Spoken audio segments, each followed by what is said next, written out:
Bismillahirrahmanirrahim. Assalamualaikum warahmatullahi wabarakatuh.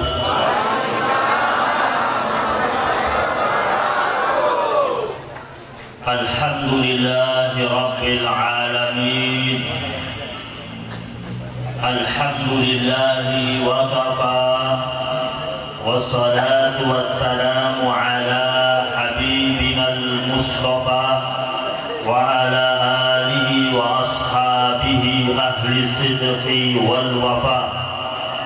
اللهم صل على سيدنا محمد الفاتح لما أغلق والخاتم لما سبق ناصر الحق بالحق والهادي إلى صراطك المستقيم وعلى آله حق قدره ومقداره العظيم. سبحانك لا علم لنا إلا ما علمتنا إنك أنت العليم الحكيم. اللهم علمنا ما ينفعنا وارزقنا علما وأرنا الحق حقا وارزقنا اتباعه وأرنا الباطل باطلا وارزقنا اجتنابه وأدخلنا في عبادك الصالحين. سبوح قدوس ربنا ورب الملائكة والروح. Muslimin muslimat yang dimuliakan Allah Subhanahu wa taala, wabil khusus sahibul bait Bapak Haji Joni beserta Ibu Hajah Eti dan seluruh keluarga besarnya, para tamu undangan yang hadir baik dari jajaran pemerintahan, dinas maupun sipil, baik dari TNI dan Polri, para habaib, para asatidz yang hadir pada kesempatan yang mulia pada hari ini, para alim ulama, para sesepuh, para tokoh masyarakat yang tidak dapat saya sebutkan namanya satu persatu, tetapi tidak mengurangi rasa ta'zim dan hormat saya. Alhamdulillah adalah kata yang senantiasa kita hadirkan terus-menerus dalam kehidupan kita sebagai untaian ungkapan syukur kita yang tak bertepi kepada Allah Subhanahu wa taala atas limpahan rahmat dan karunia serta rangkaian kebaikan demi kebaikan, sehingga pada malam yang mulia ini kita dapat hadir di majlis yang mulia dengan harapan agar kita kelak nanti di yaumil akhir dikumpulkan sama-sama di tempat yang mulia di sisi Allah Subhanahu wa taala. Salawat serta salam terus menerus kita persembahkan kepada junjungan kita, suri tauladan kita, panutan kita yang selalu indah tutur katanya, bagus akhlaknya, baik perangainya, sopan santun dalam pergaulan, pemimpin agung, panglima yang gagah berani, seorang suami yang bijaksana, pengemban risalah ilahi, penyabar terhadap segala macam bentuk persoalan umat manusia, Nabiur Rahmah, Nabi yang kehadirannya menebar rahmat bagi seluruh umat manusia, bahkan seluruh alam semesta. Wa ma arsalnaka illa rahmatan lil alamin. Nabiyyut taubah, Nabi yang mendidik dan mengajarkan kepada umatnya bagaimana merintis jalan indah taubat kepada Allah Subhanahu wa taala. Nabiul huda, Nabi yang membawa hidayah, kemudian hidayah tersebut ditebarkan kepada seantero penjuru dunia, yaitu baginda Nabi besar Muhammad sallallahu alaihi wasallam. Kita berharap semoga benar-benar nanti di hari akhir kita dihimpun dan digabungkan bersama rombongannya Rasulullah sallallahu alaihi wasallam. Mau digabungkan sama Nabi? Rasulullah sallallahu alaihi wasallam menanti umatnya di pinggir telaga Al-Kautsar.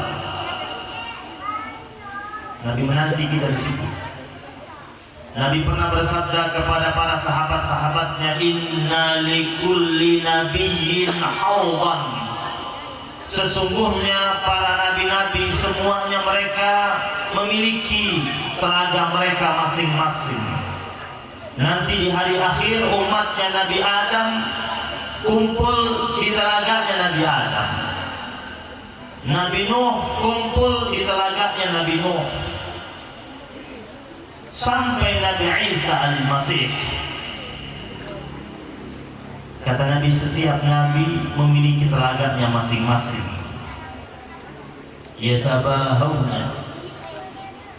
Mereka saling membanggakan antara satu sama lain tentang siapa yang terbanyak pengunjungnya.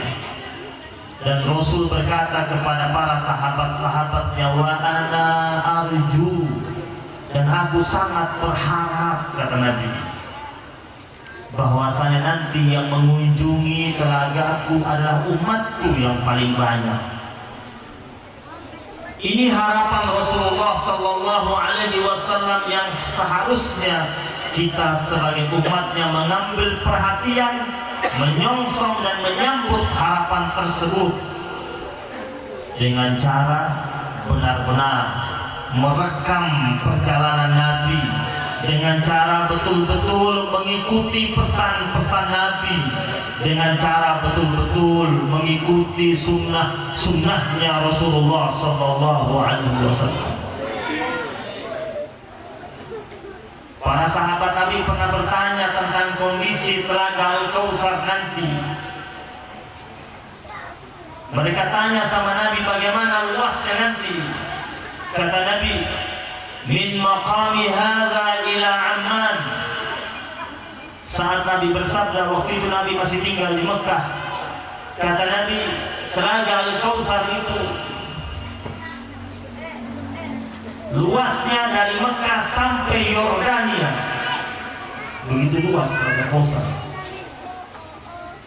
Para sahabat Nabi tanya tentang airnya. Nabi katakan, asyaddu bayadan minal laban wa ahla minal asal. Air yang ada di telaga Al-Kautsar lebih putih daripada susu, lebih manis daripada madu. Dipersiapkan untuk umatnya Nabi Muhammad Sallallahu Alaihi Wasallam. Umatnya Nabi Muhammad nanti digiring menuju telaga Kautsar. Sampai di sana mereka akan menyaksikan banyak gelas-gelas indah di pinggir telaga Al-Kautsar yang Nabi katakan aniyatuhu adadun nujum. Di pinggir telaga Al-Kautsar ada gelas-gelas yang begitu cantik dan begitu indah yang jumlahnya sejumlah bintang-bintang di langit. Dan siapa yang dapat meminumnya, dan mudah-mudahan itu kita dapati. Kita berharap yang kasih kita ini langsung dari tangan mulianya Rasulullah Sallallahu Alaihi Wasallam. Man syariba minha lam yatma. Siapa yang minum air dari telaga Kautsar, dia tidak akan pernah merasakan kehausan selama-lamanya. Satu kali tegukan, dia tak pernah lagi merasakan kehausan selama-lamanya. Jemaah yang dimuliakan Allah Subhanahu wa Ta'ala, inilah persembahan Allah buat umatnya Nabi Muhammad Sallallahu Alaihi Wasallam. Mereka yang telah sampai di situ, ternyata kata Nabi, yang paling pertama diajak untuk minum adalah orang yang kelihatan tandanya. Yang kata Rasulullah Sallallahu Alaihi Wasallam, mereka datang ya'tuna ghurral muhajjalin. Mereka datang menuju tepian telaga Al-Kautsar. Ada ghurral muhajjalin. Ada ciri khusus pada tangan dan kaki mereka yang mengeluarkan cahaya. min asaril wudu, bekas daripada air wudu. Nabi pernah bilang sama sahabat-sahabat Nabi, pernahkah kalian melihat di tengah-tengah padang savana yang begitu luas ada ratusan ekor kuda berwarna hitam semuanya, dan dari ratusan ekor kuda yang berwarna hitam semuanya itu ada sekitar 5-10 ekor kakinya berbelang putih. Bisakah kalian menandainya? Kata para sahabat-sahabat Nabi, ya, kita bisa menandainya. Kata Rasulullah, begitu pula nanti di yaumil akhir, aku menandai umatku dari situ. Mereka datang berbondong-bondong menuju telaga Al-Kautsar. Yang pertama aku panggil, yang aku izinkan untuk datang meneguk air segar dari telaga Al-Kautsar, mereka yang ada tanda di tangan dan kakinya mengeluarkan cahaya, yaitu orang yang rajin berwudu, dan tentunya pasti orangnya rajin sholat, menjaga sholatnya, merawat sholatnya. Jangan mengaku sebagai umatnya Rasulullah sallallahu alaihi wasallam, tetapi kita tinggalkan sholat, kita abaikan sholat. Cinta kita adalah cinta palsu kalau begitu. Kita mengatakan kita cinta sama Nabi, kita ikuti Nabi. Nabi bersabda tentang sholat, wa ju'ilat qurrata 'aini fis shalah, kata Rasul, telah dijadikan sebagai sumber kebahagiaanku pada sholat. Orang mukmin dan benar-benar mukmin, dia pasti bahagia. Allah katakan qad aflahal mu'minun. Allah katakan qad itu berarti pasti dan telah, jika dia sholat. Jika sholatnya benar, jika sholatnya benar-benar tegak, Nabi saja mengatakan wa ju'ilat qurrata 'aini fis shalah. Karena sumber kebahagiaan sejati bagi umat Nabi Muhammad sallallahu alaihi wasallam ketika mereka merawat sholatnya. Jemaah yang dimuliakan Allah Subhanahu wa taala, dikisahkan ketika pertempuran Uhud telah selesai, rombongan pasukan Nabi bertolak menuju Madinah. Dari pojok kota Madinah berhentilah seorang wanita menanti dari kejauhan, menanti kabar tentang kepulangan pasukan Nabi, yang di dalamnya ada suaminya dan putranya satu orang berangkat bersama suaminya.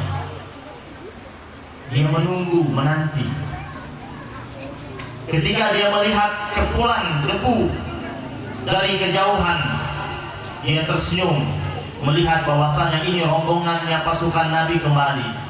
Dia sudah mendengar kabar dari kota Madinah, banyak sahabat-sahabat Nabi yang gugur sebagai syuhada.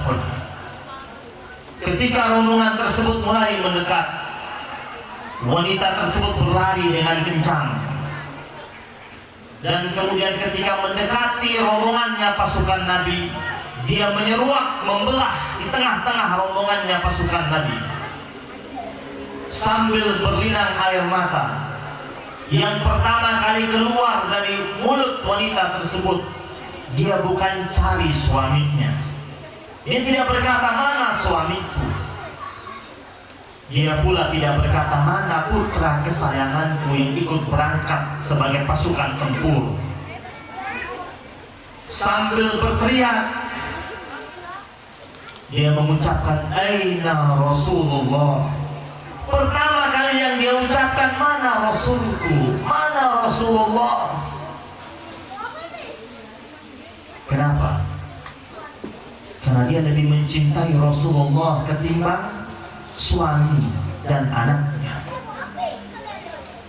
Ketika dia berkata, mana Rasulullah? Sahabat-sahabat Nabi yang berada di sekitar Rasulullah berusaha untuk mendekati wanita ini dan membujuknya untuk tenang. Mahlan, mahlan ya Ummah, wahai ibu, tenang, tenang. Lalu para sahabat menyampaikan berita duka padanya. Setelah menenangkan wanita tersebut, ketika dikatakan kepadanya, suamimu gugur sebagai syuhada Uhud, dia masih mengatakan, mana Rasul? Seakan-akan dia tidak gubris kabar tersebut. Dikabarkan lagi kepadanya, anakmu gugur juga sebagai syuhada Uhud. Dia tetap mengatakan, mana Rasulullah? Sahabat-sahabat Nabi menggiringnya dan menghantarkannya ke hadapan Rasulullah. Ketika dia sampai di hadapan Rasulullah sallallahu alaihi wasallam, dia berdiri kaku bagaikan patung. Untuk sekian detik dia tatap begitu dalam wajah Rasulullah sallallahu alaihi wasallam. Dan dia katakan, ya Rasulullah, seluruh musibah bagiku ringan di hadapanku, dan aku tidak akan merasakan kesedihan apapun setelah aku melihat engkau selamat. Begitulah ekspresi cinta para sahabat, para sahabiyahnya Rasulullah sallallahu alaihi wasallam. Mereka lebih jauh mencintai Rasulullah sallallahu alaihi wasallam ketimbang apapun. Dan itulah ukuran, itulah barometer keimanan. Ukuran sejati keimanannya itu, sebagaimana dalam hadis yang sahih, la yu'minu ahadukum hatta akuna ahabba ilaihi min walidihi wa waladihi wan nasi ajma'in, atau kama qala Rasulullah sallallahu alaihi wasallam. Tidak beriman seseorang sampai aku Rasulullah sallallahu alaihi wasallam lebih jauh ia cintai ketimbang orang tuanya, ketimbang anaknya, ketimbang seluruh manusia yang lainnya. Jemaah yang dimuliakan Allah Subhanahu wa taala, dalam Al-Quran juga Allah menegaskan itu. Di awal surat Al-Hujurat, ya ayyuhalladzina amanu la tuqaddimu baina yadayillahi wa rasulih. Hai orang-orang yang beriman, janganlah kalian mendahulukan diri kalian ketimbang Allah dan Rasul. Ini perintah Allah, dimulai dengan ya ayyuhalladzina amanu, hai orang-orang yang beriman. Kita mengaku kita sebagai hamba Allah yang beriman. Allah katakan, kalau memang beriman, jangan kalian dahulukan diri kalian ketimbang Allah dan Rasulnya. Abu Bakar As-Siddiq radhiyallahu ta'ala anhu ketika diajak oleh Rasul untuk berangkat hijrah, dia menangis gembira. Dia berangkat ke pasar kota Mekah. Dia belanja 2 ekor unta yang bagus di kota Mekah buat dia dan buat Rasulullah sallallahu alaihi wasallam. Setelah ia belanja, bukan dia bawa 1 ekor ke rumahnya, sisanya dia bawa ke Rasulullah. Tidak, dua-duanya dia tenteng, dia bawa ke Rasulullah sallallahu alaihi wasallam. Setelah sampai di hadapan Rasul dan dia katakan, wahai Rasulullah, saya sudah beli di pasar kota Mekah, silakan engkau pilih mana yang mau kau ambil, sisanya baru buat saya. Padahal dia beli pakai uangnya. Dia mendahulukan Rasulullah sallallahu alaihi wasallam. Inilah akhlak para sahabat-sahabat tadi, mengikuti perintah Allah dan sunnah hadis Rasulullah sallallahu alaihi wasallam. Makanya ketika Ja'far bin Abi Thalib bersama beberapa sahabat-sahabat Nabi berangkat pergi minta suaka perlindungan ke Raja Habasyah Najasyi. Berangkat temui raja, minta suaka perlindungan dan diberikan perlindungan. Ja'far bin Abi Thalib, sepupunya Rasulullah sallallahu alaihi wasallam, yang menurut riwayat beliau adalah salah satu di antara 5 orang yang perawakannya dan wajahnya mirip dengan Rasulullah sallallahu alaihi wasallam. Ada 5 orang yang wajah dan perawakannya mirip dengan Rasulullah sallallahu alaihi wasallam. Ada Abu Sufyan bin Harithah bin Abdul Muttalib, ada Qusam bin Abbas bin Abdul Muttalib, ada juga Hasan bin Ali bin Abi Thalib, cucunya Rasul, mirip dengan Nabi. Ada juga Ja'far bin Abi Thalib. Menurut riwayat, yang paling mirip dengan Nabi Ja'far bin Abi Thalib. Yang paling mirip perawakannya dengan Nabi Ja'far bin Abi Thalib. Dan Nabi juga sangat sayang sama beliau. Di masa kecilnya Ja'far bin Abi Thalib diasuh oleh Abbas bin Abdul Muttalib. Ketika Abu Thalib ekonominya mulai menurun, Rasulullah datang kepada pamannya. Rasulullah menawarkan agar dia mengasuh Ali bin Abi Thalib. Jadi Ali diambil sama Nabi, diasuh oleh Rasul. Terus Ja'far bin Abi Thalib, saudaranya Ali bin Abi Thalib, diambil oleh pamannya Nabi, Al-Abbas bin Abdul Muttalib, diasuh. Ja'far bin Abi Thalib termasuk orang yang awal-awal juga masuk Islam. Dan ketika mereka mendapatkan tekanan demi tekanan di kota Mekah, Ja'far bin Abi Thalib bersama istrinya minta izin sama Nabi untuk pergi, membawa orang-orang yang tak mampu mendapatkan tekanan untuk mendapatkan perlindungan dari Najasyi. Berangkat ke Habasyah dan mereka mendapatkan perlindungan di sana. Ketika mereka mendapatkan perlindungan di sana, tiba-tiba datang utusan dari kaum kafir Quraisy untuk menjemput Ja'far bin Abi Thalib dan teman-temannya.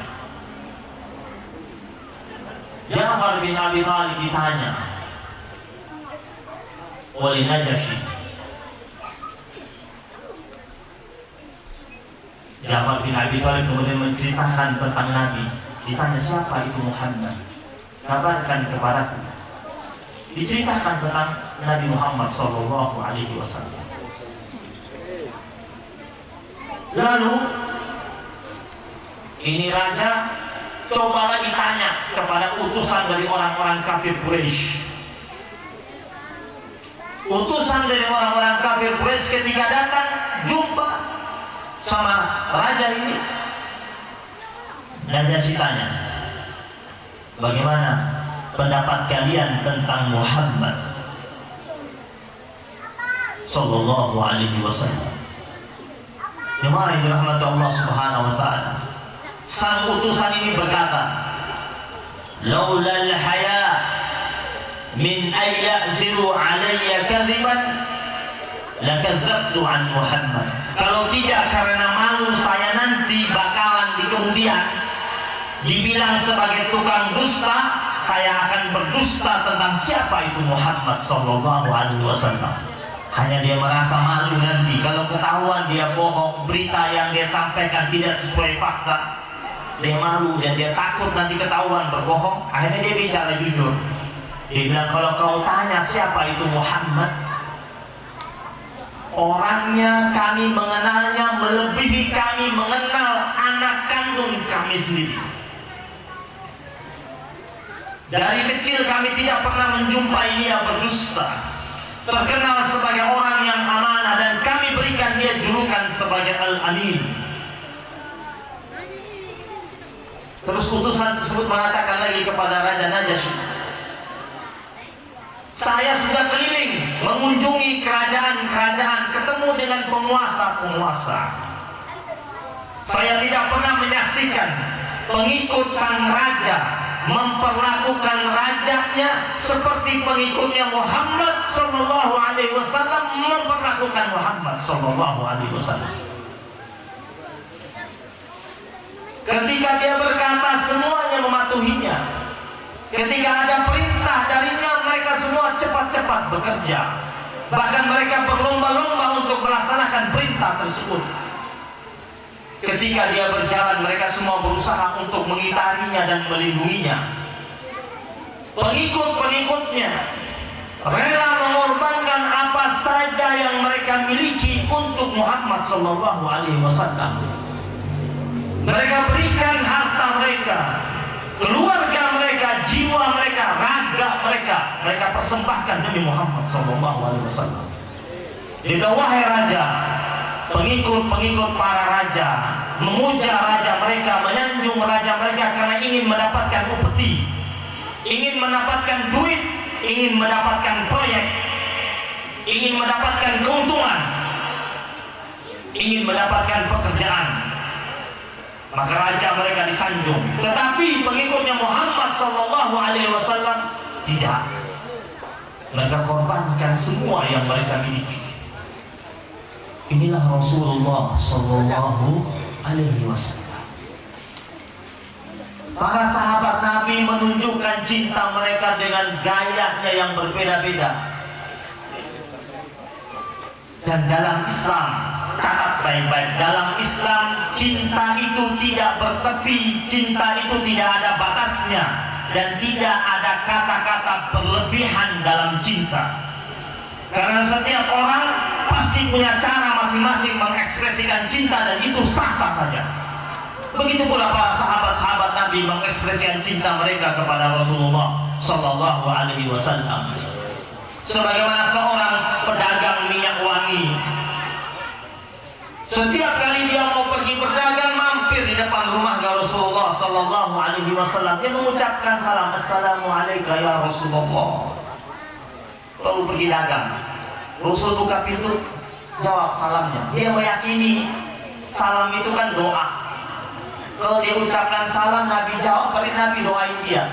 Tiap pagi dia dapat doa dari Nabi, karena dia pedagang nih, hitung-hitungan juga. Assalamualaikum ya Rasulullah, ditungguin, Nabi buka pintu, waalaikumsalam, itu doang. Terus pergi dia. Tiap hari begitu, tiap pagi.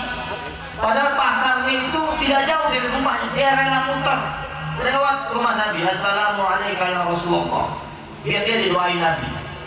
Hingga suatu hari dia ucapkan salam 2 kali.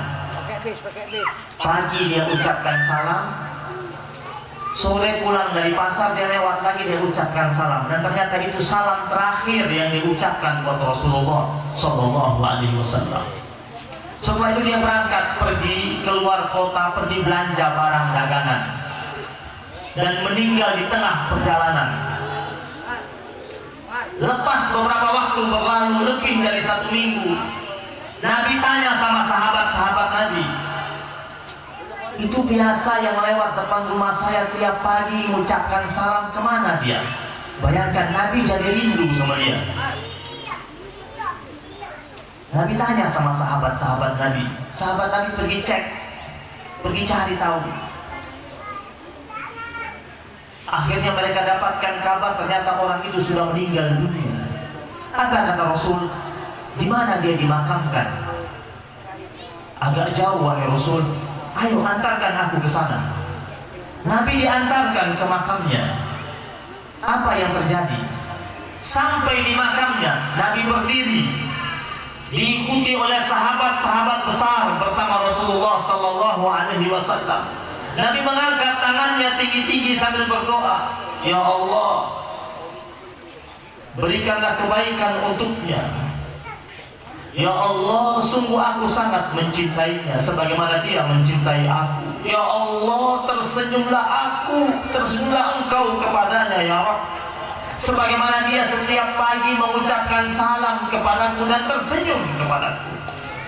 Lihat apa balasan Rasulullah Sallallahu Alaihi Wasallam gara-gara salam di pagi hari yang diucapkan oleh umatnya itu, dibalas dengan doa yang bertubi-tubi agar kebaikan turun kepada orang tersebut. Inilah Rasulullah Sallallahu Alaihi Wasallam. Khalid bin Walid juga begitu. Di masanya Umar bin Khattab radhiyallahu taala anhu menjadi khalifah, Umar bin Khattab kirim dia untuk berangkat perang. Khalid bin Walid setiap kali dia memimpin tempur di zamannya Umar bin Khattab selalu menang. Hingga suatu hari sorbannya Khalid bin Walid yang biasa dia lilitkan di kepalanya saat bertempur jatuh. Khalid bin Walid turun dari kudanya, merangkak di tengah-tengah bergemuruhnya pasukan semata-mata untuk memungut sorbannya dan baru dipakai lagi. Sampai pengawalnya sibuk untuk mengamankan Khalid bin Walid. Ini panglima bisa terbunuh, merangkak di tengah-tengah bergemuruhnya pertempuran gara-gara untuk memungut sorbannya. Ketika selesai pertempuran, pengawal-pengawalnya bilang, wahai panglima, kenapa engkau turun dari kudamu hanya untuk memungut sorbanmu? Kan bisa cari sorban yang lain nanti. Kami menyaksikan engkau melakukan itu. Apa sebabnya? Khalid bin Walid melepas sorbannya, letakkan ke bawah, lalu dia buka. Ternyata ada satu helai rambutnya Rasulullah Sallallahu Alaihi Wasallam yang dia simpan di sorbannya. Dia mengatakan bukan masalah sorbannya. Ketika ia terjatuh, aku tidak mau rambutnya Rasul Sallallahu Alaihi Wasallam diinjak-injak oleh kuda-kuda pasukan musuh. Makanya aku rela turun walaupun nyawa taruhannya semata-mata menyelamatkan rambut Rasulullah Sallallahu Alaihi Wasallam. Apa ini? Cinta. Inilah ekspresi cinta. Sahabat Nabi dengan gayanya masing-masing. Sebagaimana Hasan bin Thabit dengan untayan-untayan syairnya menyanjung dan memuji Rasul. Sebagaimana Bilal yang tidak mau mengumandangkan azan setelah Rasul wafat karena dia tidak sanggup lagi mengucapkan nama Muhammad. Kalau dia dengar orang sebut Muhammad, nangis langsung Bilal. Terpukul dia. Orang yang jalan bersamanya bergandengan tangan setiap kali berangkat sholat subuh. Setiap kali mau berangkat sholat subuh dia mampir di rumahnya Rasul mengucapkan salam, menjemput Nabi. Setelah menjemput Nabi sama-sama jalan menuju Masjid Nabawi. Lalu dia menyaksikan Rasul telah tiada, dibujuk oleh sahabat-sahabat yang lain untuk mengumandangkan azan. Aku tak sanggup lagi, kata Bilal. Sampai ia pergi menjauh dari Madinah. Sampai akhirnya Rasul datang dalam mimpi, menegurnya. Ada apa Bilal? Mengapa kau jauh? Mengapa kau jauh dariku? Bilal tersentak dari mimpinya. Kembali dia ke Madinah. Ketika dia masuk Madinah, terkejut para sahabat-sahabat Nabi. Lalu datanglah Fatimah Zahra bersama salah satu putranya. Rindu dengan suaranya Bilal karena dia terkenal sebagai muazzinnya Rasulullah Sallallahu Alaihi Wasallam. Mereka kenang Bilal sebagai orang yang benar-benar mengesahkan Allah Subhanahu wa taala di bawah terik matahari, ditimpa batu yang begitu besar di atas perutnya, dia hanya mengucapkan ahad, ahad. Dia tidak mau menggadaikan keimanannya di bawah tekanan dan siksaan. Lalu mereka bujuk Bilal untuk azan. Kata Bilal, kalau bukan karena permintaannya putrinya Rasulullah dan cucunya ini yang sangat disayangi oleh Rasulullah, aku tak akan melakukannya. Lalu mulailah Bilal mengumandangkan azan. Ketika Bilal mulai azan, ramai riuh kota Madinah, semuanya berhamburan keluar. Karena dalam beberapa bulan mereka tidak mendengar suaranya Bilal, tiba-tiba dengar lagi suaranya Bilal.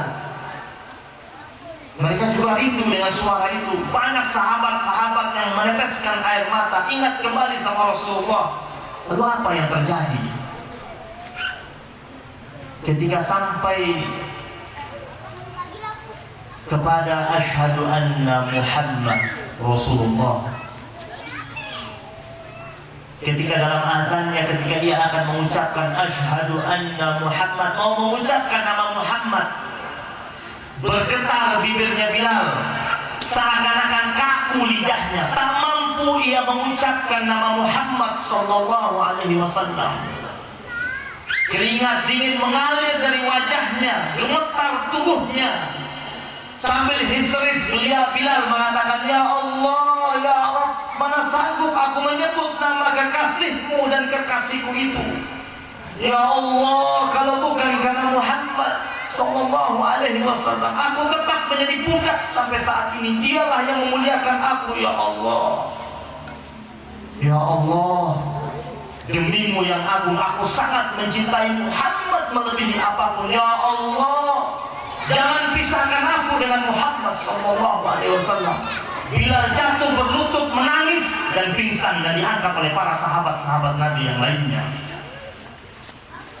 Jemaah dirahmati Allah Subhanahu wa taala. Inilah kecintaan para sahabat-sahabat Rasulullah sallallahu alaihi wasallam.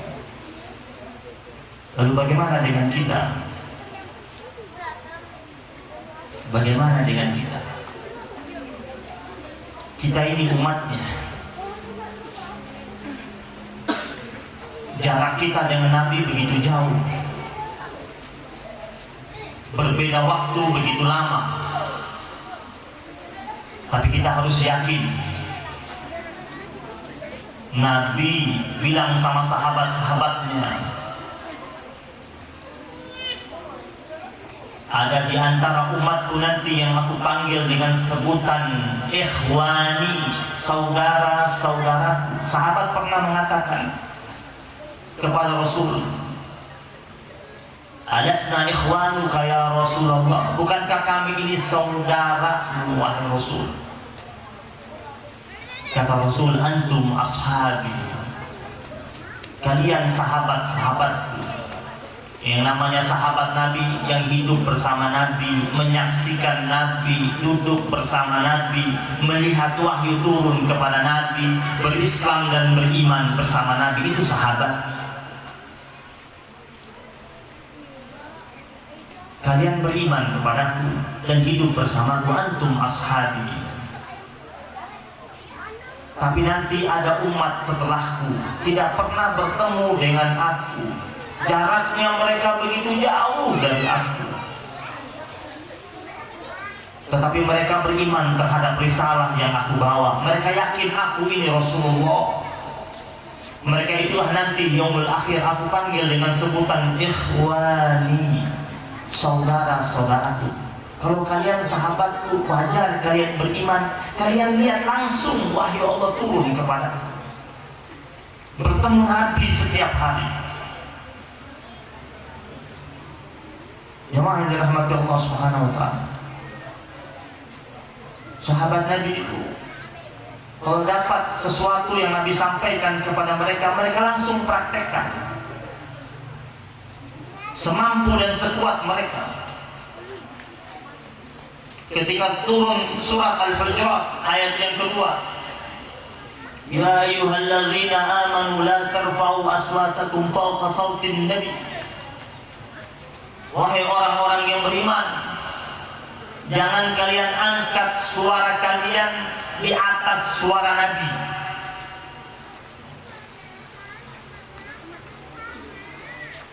Wala tajharu bil qawli kajahri ba'dikum li ba'd.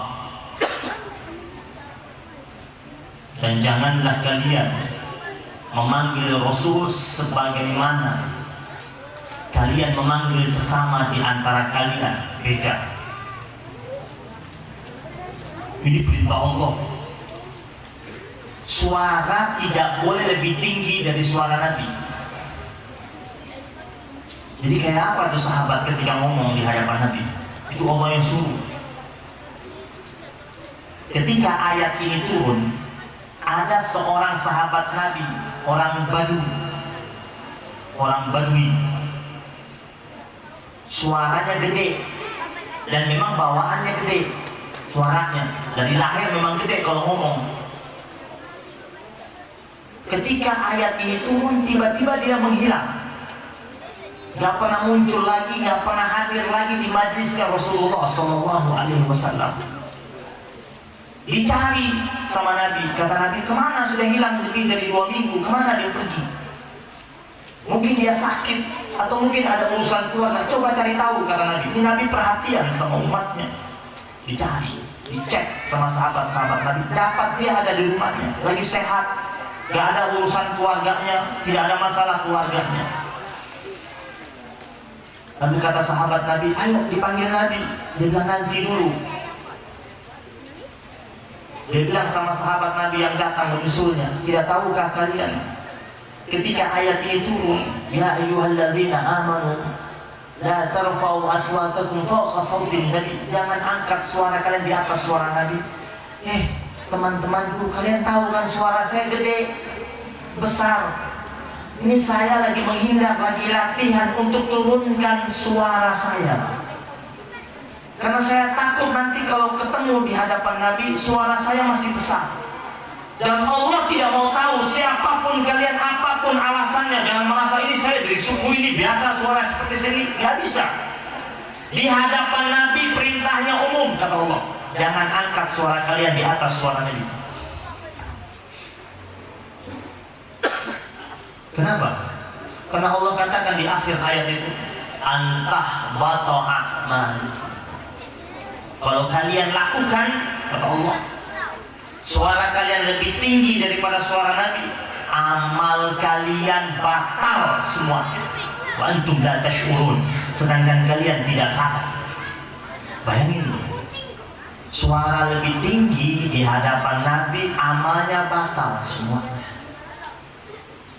Makanya sahabat-sahabat Nabi ketika duduk di hadapan Nabi, lebih banyak mereka diam dan tidak ngomong.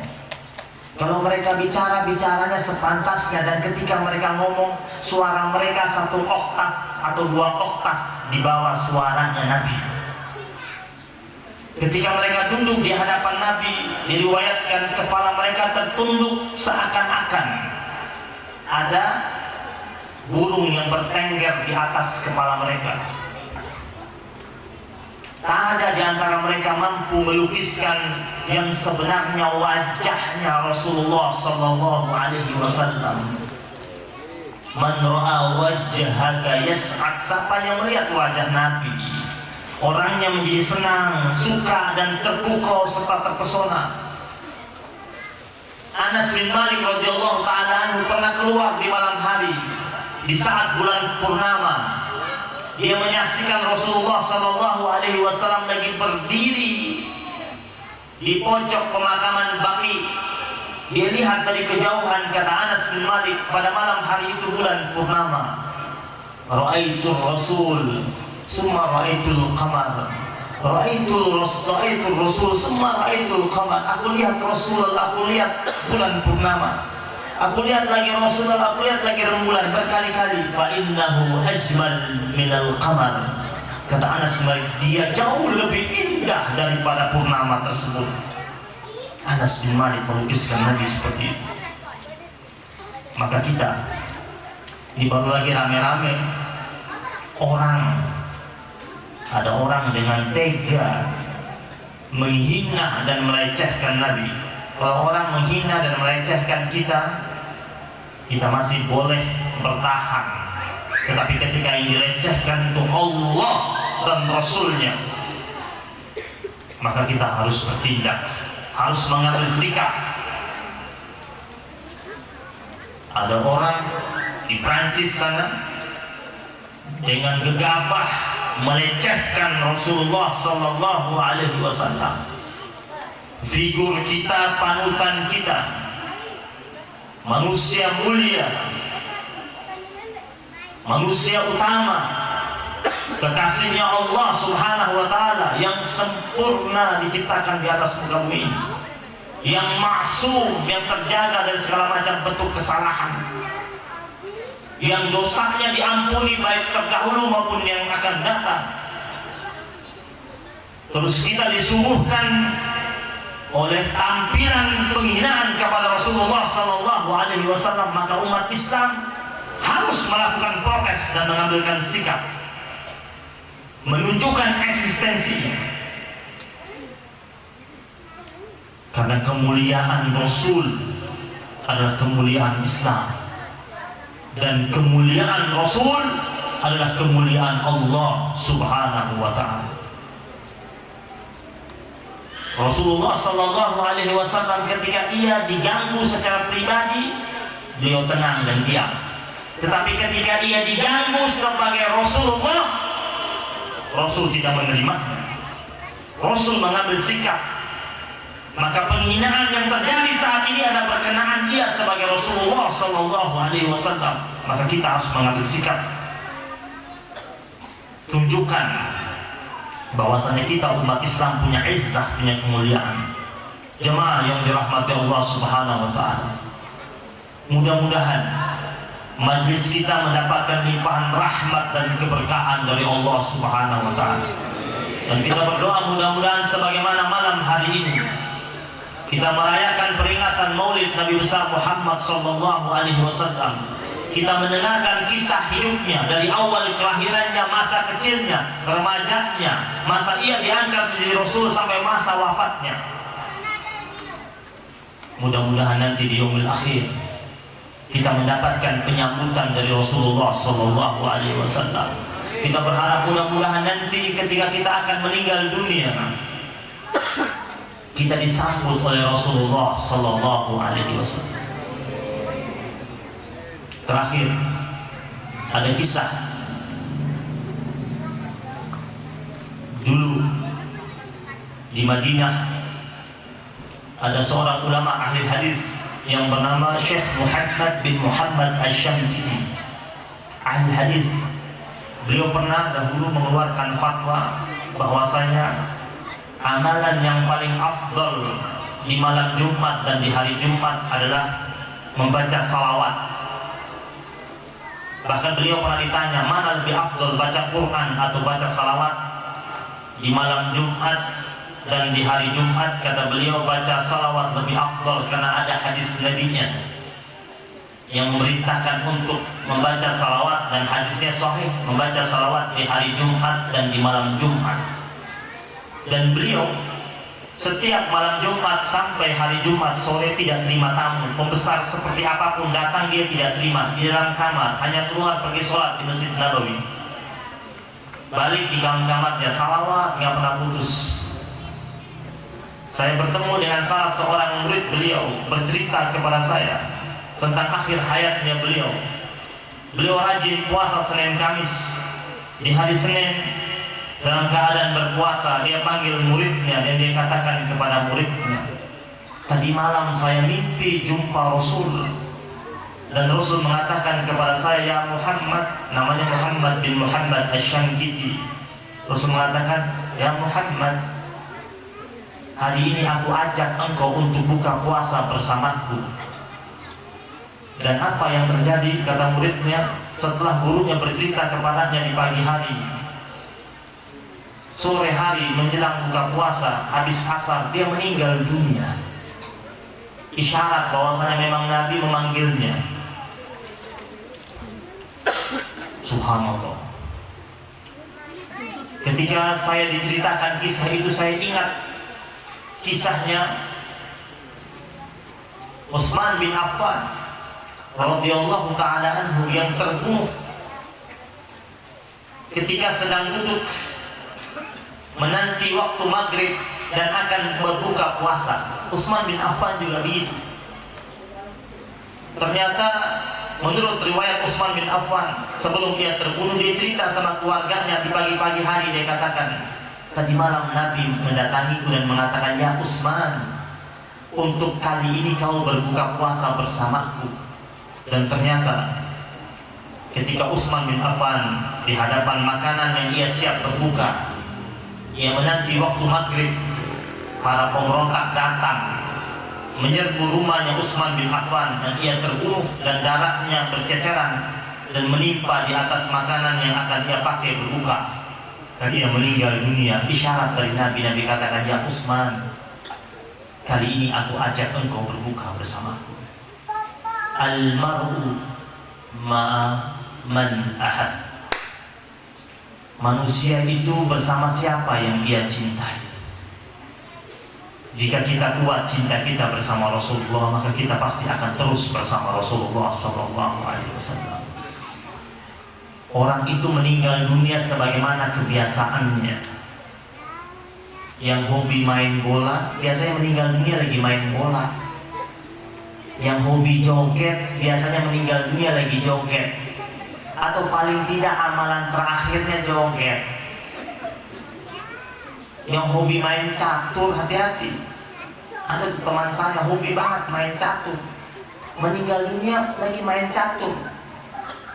Dia lagi habis main, dia bilang skak sama temannya, skak mat. Gak lama kemudian datang malaikat maut, skak mat dia. Yamutul mar'u ala ma asyafi. Manusia itu meninggal dunia sebagaimana kebiasaan dia hidup. Hobinya apa? Kalau dia hobinya baca salawat, meninggal dunia dalam keadaan salawat, atau paling tidak amalan terakhirnya salawatan. Maka biasakanlah dengan amalan-amalan baik, sehingga ketika kita meninggal dunia dalam kondisi yang terbaik di hadapan Allah Subhanahu wa taala. Rabbana taqabbal minna innaka antas samiul alim wa tub alaina ya maulana innaka antat tawwabur rahim. Wa sallallahu ala sayyidina Muhammadin nabiyil ummi wa ala alihi wa sahbihi wa baraka wa sallam walhamdulillahi rabbil alamin. Tsumma assalamu alaikum warahmatullahi wabarakatuh.